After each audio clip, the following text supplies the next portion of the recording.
परहेज करना को इंग्लिश में रिफ्रेन कहते हैं। उकसाना को इंग्लिश में इम्पेल कहते हैं। उभरने को इंग्लिश में अमर्ज कहते हैं। निंदा करने को इंग्लिश में कंडेम कहते हैं। गड़बड़ाने को इंग्लिश में फंबल कहते हैं। इधर उधर भटकना को इंग्लिश में रोम कहते हैं। डांटने को अंग्रेजी में स्नब कहते हैं। बोलकर लिखाना को इंग्लिश में डिक्टेट कहते हैं। जय जयकार करना को इंग्लिश में हेल कहते हैं। कबाब में हड्डी स्पॉइल स्पॉट। झूठी अफवाह है केनार्ड। भाव खाना को इंग्लिश में एक्ट प्राइसी कहते हैं। बढ़ा चढ़ाकर बोलने को एग्जाजरेट कहते हैं। बहुत गुस्सेल को इंग्लिश में इंडिग्नेट कहते हैं। मुंह तोड़ जवाब देना को इंग्लिश में रिटोर्ट कहते हैं।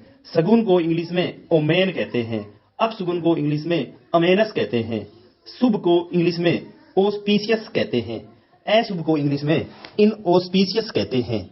किसी भी बात को हंसी में उड़ाना लाफ ऑफ। जोशीला को इंग्लिश में फरवेट कहते हैं। शिखर को इंग्लिश में फिनेकल कहते हैं। चढ़ाई को इंग्लिश में क्या कहते हैं?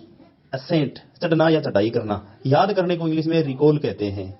सहन करने को अंग्रेजी में एंड्योर कहते हैं। ईर्ष्या करना, चलन करना को इंग्लिश में ग्रज कहते हैं।